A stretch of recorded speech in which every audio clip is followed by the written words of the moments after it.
بكت عيني بكت عيني بكت عيني على ذنبي وما لاقيت من كربي، فيا ذلي ويا خجلي إذا ما قال لي ربي أما استحييته تعصيني ولا تخشى من العتب.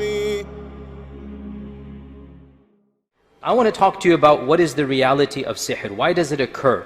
Sihr is very easy to understand if you understand the psychology and the physical differences that men have from jinn. Because sihr is the overlap between the world of men and the world of jinn. Jinn, as we know, are created from, the Arabic calls that a smokeless fire. If you want to be technical, we can call it a type of energy. So the jinn has potential to go at the speed of light, essentially. The jinn has the potential to go through physical barriers, because the jinn is not material. The jinn is not flesh and blood. The jinn is not matter. The jinn is energy. So the jinn can go through material at the speed of light. And the jinn, because it doesn't have a form, a lot of people say, what does a jinn look like? What does a ghost look like? What does it look like? And the response is, it doesn't look like anything. It can take on any shape. It's not a physical matter. It can take any shape it wants to, and be a man, be a dog, be anything. It doesn't have a particular shape. So the jinn has the physical power to be much faster than man and to go through physical barriers, because it's energy. Like we have the waves of the telephone come through the walls of the masjid, so too the jinn can go through and come out, not a problem. Additionally, the jinn, very interestingly enough, and we learned this from the story of Sulaiman, it has a very, very amazing power.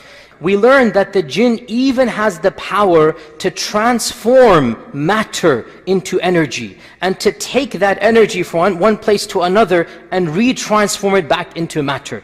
E equals MC squared can be proven in its own way. According to the story of Sulaiman, the jinn went from Jerusalem to Yemen, promised to do this. I can bring the throne back to you before you stand up.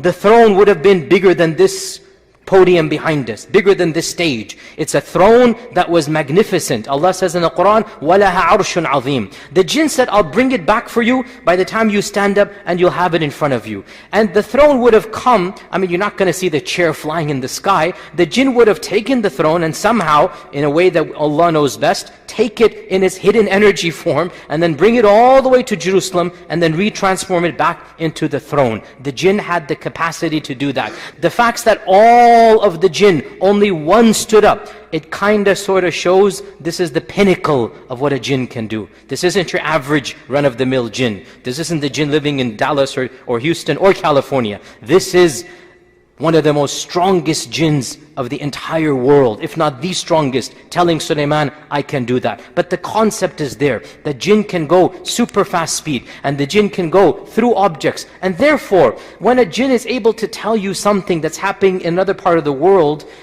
what's so surprising? Imagine if you had a cell phone and you're speaking to somebody on the other side of the world, and the guy tells you what's happening as he describes it. Would you be surprised? No. Similarly, if the jinn is able to just go and tell you there's a hidden treasure over there, why is that surprising? The jinn lives for 1,000 years, maybe on average, or longer than that. Jinns live much longer than men. And so, if some man buries a treasure in the middle of the desert, some jinn knows about it, and they'll tell the word, oh, there's a treasure over there. And when it's handy, a jinn is going to say, oh, there's treasure buried over there. He's going to say it to his magician or whatnot, and eventually they will find it. So the jinns have capabilities we do not have. They are faster than men. They are more powerful than men. The average jinn is more powerful than the average man. Again, that doesn't mean they're super powerful. That doesn't mean they're infinitely powerful. Only Allah Azza wa Jal is infinitely powerful.